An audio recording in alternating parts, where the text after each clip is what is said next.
The health bar and the mana bar are the only resource bars in Terraria. Like, come on, only two? Even Minecraft has more than two. So let's fix that, shall we? Here's an obvious one that I had to start with, the hunger bar. As expected, hunger naturally goes down over time and can be restored by eating food.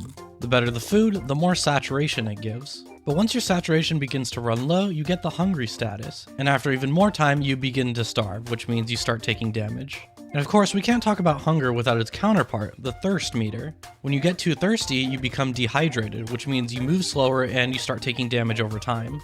Doesn't that sound just so pleasant to listen to?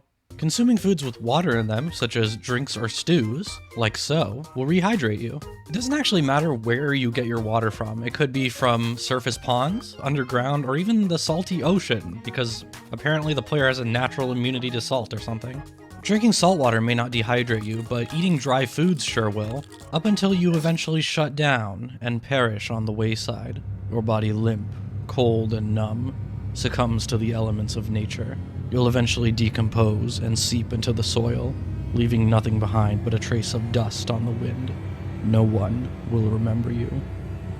Anyway, moving on from existential dread, the anxiety meter. Just like in real life, anxiety increases naturally. When it reaches its peak, your character begins to panic, gaining a whole plethora of debuffs, including potion sickness, because you refuse to eat anything. You get blackout, because I think that's self-explanatory, and stinky, because you refuse to shower.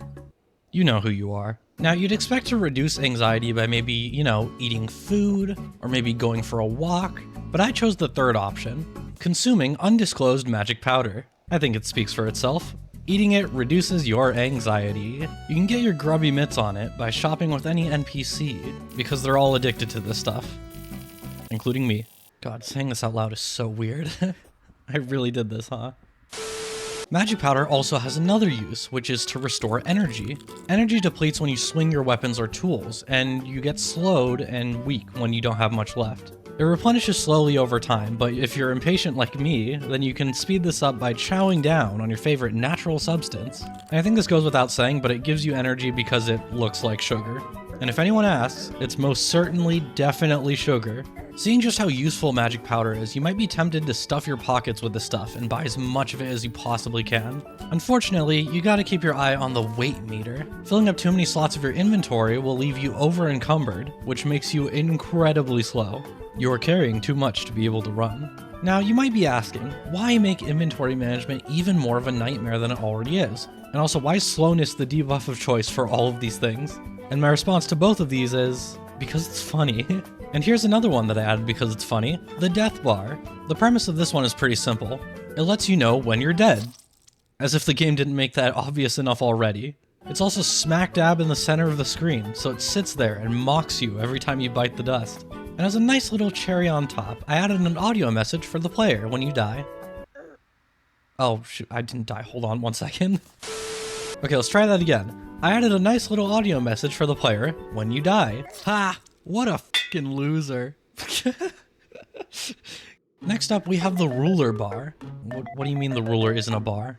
Well, if it's not, then why is it shaped like one? If not friend, why friend shaped? The ruler bar acts like the measurement tool at the bottom of Google Maps. It kind of just sits in the corner, but you can't like freaking drag it around. So you kind of have to like position yourself to where you want it for it to be useful. And you might be wondering what the units are on this thing. Like what does 0.5 mean and what does 1 mean? Is it meters or feet or anything else? No, it's 1 ruler length. So it doesn't actually measure anything. Okay, you could argue that the ruler bar wasn't a bar. Okay, fine, sure. But you can't argue against this one. Now that's a bar right there. I wonder what it could be alluding to. The sick and tired meter. This is me with my bloodshot eyes wide open, ready to seize the day. And you might notice that this bar is full. That's because I've been kinda sick and very tired, which is partially why I haven't been posting videos or even streaming lately. But it's also always full because I'm constantly sick and tired of everyone's bullshit. Okay, let's dial back the stupidity a bit with something I probably should have started with. Experience. Killing mobs will reward you with experience. Pretty simple. When you reach the max amount of 100, you level up. So it's a nice indication of how good you are at murdering, you evil, heartless person. It's essentially a glorified murder level. One could even say that it's a level of violence increased by execution points. Speaking of murder, let me paint you a picture. You're walking around the land of Terraria, killing zombies, demonic creatures, and the occasional eldritch lord. You're hungry for experience points, and in your rampage, you see nothing but red, and you accidentally brutally decapitate one of your villager friends. On accident, totally. Well, now, there's consequences for your actions. Guilt is a new bar that increases dramatically when you kill friendly NPCs, or when anything kills them for that matter, even if you weren't involved. Guilt also decreases ever so slightly when killing other mobs, because you're getting your revenge or something? I don't know. And what happens if your guilt gets too high, you might ask? Get over here. Don't try and run. Yeah, you bite the dust. And speaking of companions, here's a bar that shows how many friends I have in real life. Why is it staying at 0? Well, what about a bar that never stays at 0? The random bar will constantly change because it can't decide what it wants to be. But here's the catch. If the bar lands on a very specific, very nice number, you take a precisely calculated amount of damage. Nice. Isn't this just completely fair and balanced? Well, it's hard to tell if it is, because there's so much going on all over the screen, and it's hard to wrap your head around it. So I decided to organize everything with the bar bar. The bar bar is a bar to contain all of your bars. Now everything is easily visible in one location, and only obscures one part of the screen instead of multiple. Isn't this a big improvement for visibility and usability? Now there is an annoying gap right there, and we could just awkwardly stick the ruler in there to fill the space, but I have a better idea. Since this is my year-end video for 2024, I wanted to reminisce a bit with the subscriber bar. At the beginning of this year, we had around 465 subs, give or take.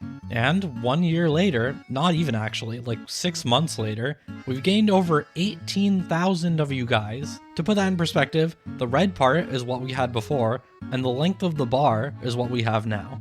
I just wanted to say thank you all so very much for an incredible year, and here's to many more videos in 2025. And hopefully more frequent uploads, but we'll see.